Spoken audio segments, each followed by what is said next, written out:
Welcome back to the 8th episode in the Football Betting Tips and Strategies series. Today we are looking at one of the websites I use when researching a game, both before the game, but also more importantly, in play. I've had a few requests asking about which sites I use to research games, so I wanted to make this video to show the most important site I use. Before we jump in, let me talk about the Football Bank Instagram page where I post picks and in-play bets on my story, so be sure to follow and turn on notifications, especially for the in-play bets, because you usually have about 5 to 10 minutes to jump in at the right time. And one last thing, if you find this video helpful, please leave a like and a comment, and I can make videos on the other tools I use when researching my bets. So, my favorite website to use when researching a game, both before the game and also in play, is the website Whoscored.com.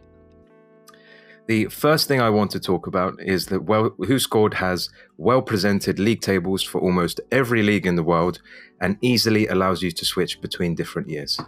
So we'll start by going to the Premier League, and we'll close that. And you'll see here this nicely presented Premier League table for the current season 2021 to 2022. And what I really like about this format is you've got the form over here to the right, which can, easily give you an indication of the form of the team.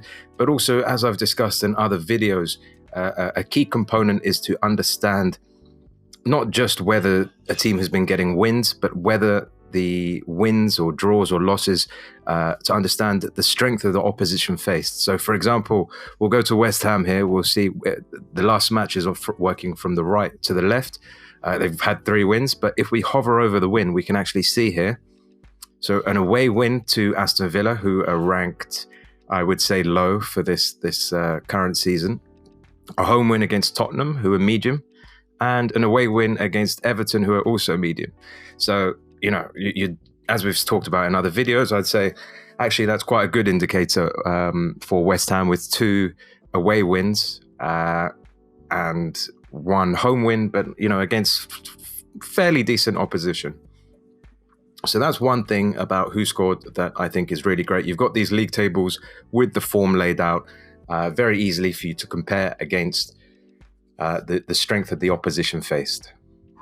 Also, for a number of major leagues in the world that you see in the header up here, Whoscored do a great preview of the game. So we'll go back to the Premier League in the current season.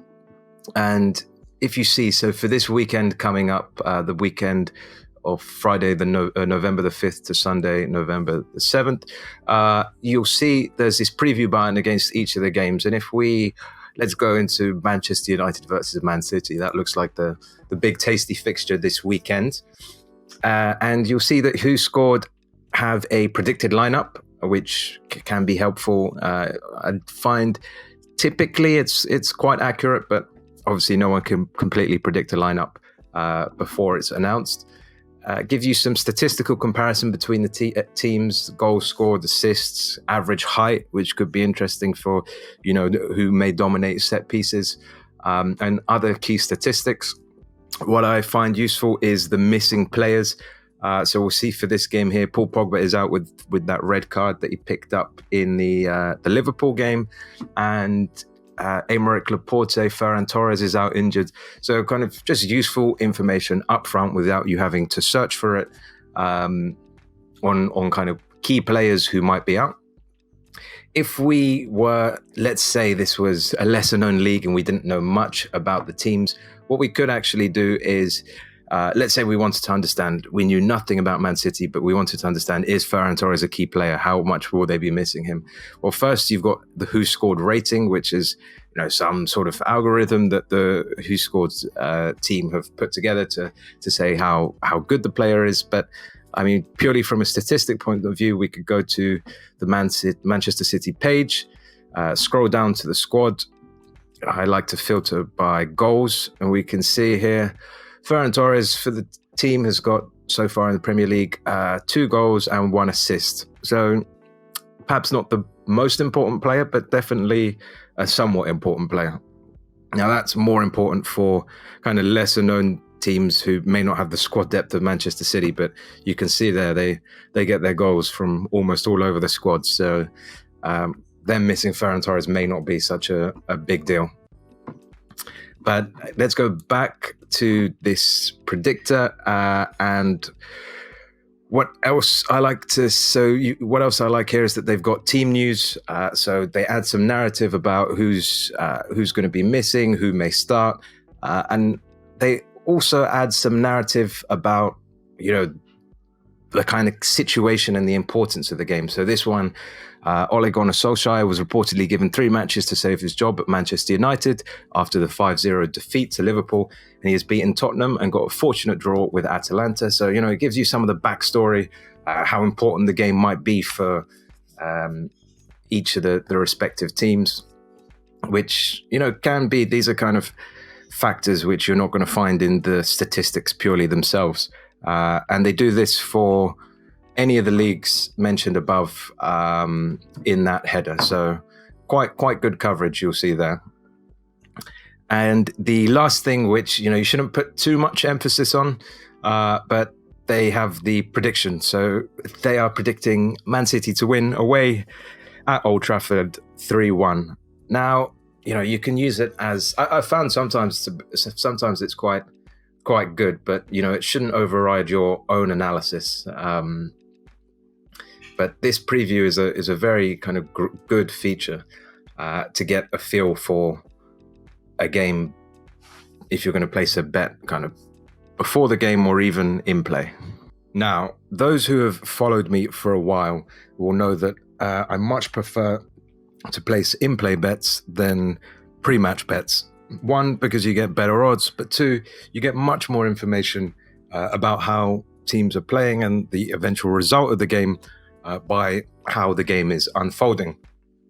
And because of that, I find Whoscored's Match Center, which is available in these big leagues during the game, to be the most important tool for me when placing bets, in particular in-play bets.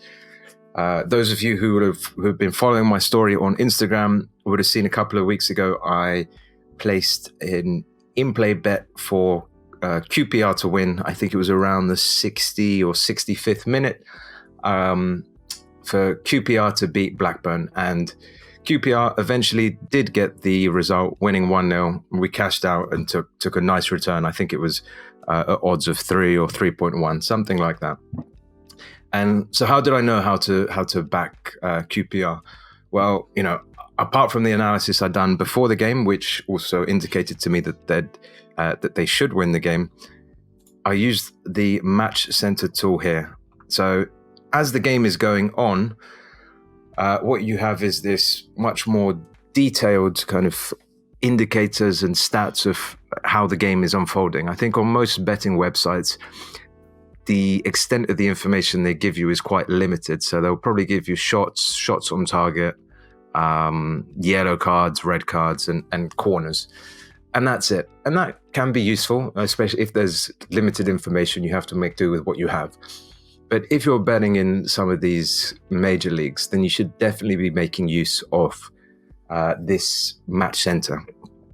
So how did I see that QPR were going to win this game? Well, shots is an important indicator. Shots leads to goals. So what we can do here is isolate from the second half, let's say 46th minute to the 65th, when I was tracking this game and said, right, I think QPR is going to score.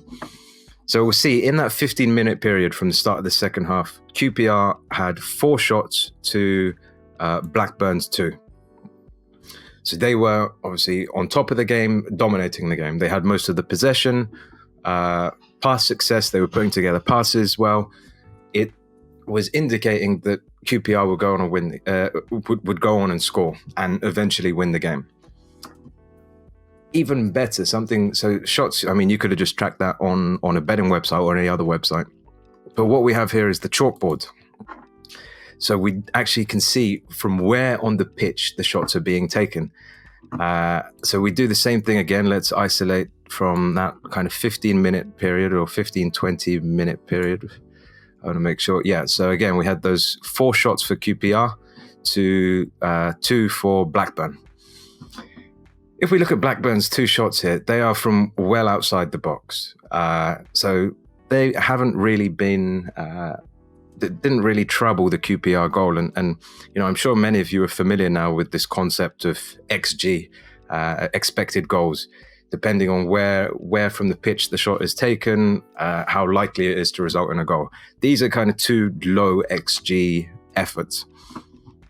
QPR have, 2 kind of similar efforts here. Perhaps this one's a bit closer, but they've got 2 shots also inside the box. And you can quickly, sometimes, there's lots of shots over a period. You can get an indicator. QPR have had 2 shots in the penalty area and 2 shots outside the box. Blackburn only had 2 shots outside the box. So this kind of thing, there's so many things you can look at. The passes that were strung together, where there was a loss of possession, perhaps for a team like QPR here who have who had a lot of possession and they're attacking this way. Luckily, they're losing the ball quite high up the pitch. If they were losing the ball here with so many of their men forward, that could be an indicator that actually Blackburn might, hit them on the break and get a goal. So you can use this chalkboard to really get an understanding of what is going on in the game, rather than just saying, well, QPR have had 4 shots and Blackburn have had 2.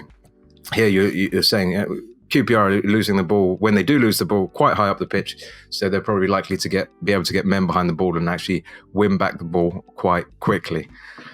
So, with that information to hand and tracking the game, having the information that QPR were predicted to win beforehand and then started to also dominate the second half, I posted on my story about backing QPR home win, and if we see the match center, they continue to dominate. So the next 15-minute or 20-minute period, let's go 65 to 80, just to make the adjustment there.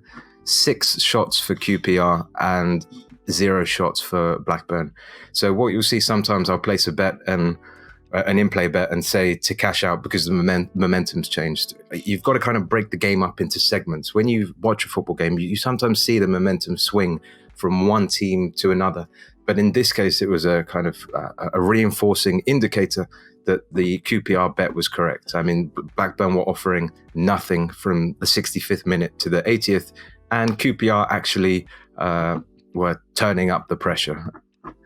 So we let the bet ride going into the 80, and what happened? Well, in the 83rd minute, I think it was, we got the goal from QPR. And the last feature I want to talk about is the statistics on goal times, which can be found in the betting tab here. So when I'm researching a game, especially in play, and I'm trying to decide, whether a team is going to score, particularly in that last 30, 20 minutes of the game, what I like to do is come here to the betting page on Whoscored, and we've got goal scoring statistics. If we go to the tab goal times, using the same example of QPR against Blackburn in that game, we've got over the course of the season, the intervals of time in 10 minutes when each team has scored their goals. And looking at QPR here, you'll see that they score a lot of their goals in the 50 to 60 minute range, and also the 70th to 80th. So they are generally better in the second half, but also, towards the end of the games, they do perform well and score a lot of their goals then. And conversely as well, Blackburn also do concede quite a lot of their goals in that 60 to 70 minute range and 80 to 90.